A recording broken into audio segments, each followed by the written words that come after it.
हमारे सर पर भी इश्क का भूत चढ़ा था। और क्या बताऊं यारो, हमारा भी इश्क से पाला पड़ा था। एक लड़की थी मेरे घर के सामने जो मुझे अच्छी लगने लगती है, और ये उम्र ही कुछ ऐसी थी जो हम दोनों को प्यार करने पर मजबूर कर देती है। उसके साथ बिताए हुए पलों में मुझे जन्नत का एहसास होता था, और उसके घर वालों के चले जाने के बाद मैं उसकी गोद में सर रख कर चैन से सोता था।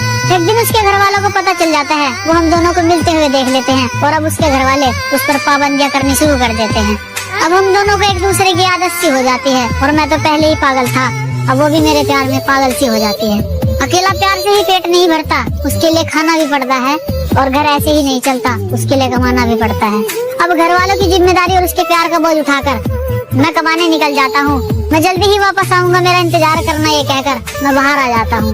उसे मेरी आदत थी तो वो मेरा इंतजार कैसे करती, और मैं उसकी मजबूरी समझता था। उसके पास तो फोन भी नहीं था, तो मुझसे बात कैसे करती। मेरा काम में मन नहीं लगता, अब मैं घर जाने की ठान लेता हूँ, और उसके पास जाकर लिपट लिपट कर रहूंगा। मैं उसके पास जाने की ठान लेता हूँ। घर आते ही छत पर चढ़ जाता हूँ, और वो मुझे नजर आती है।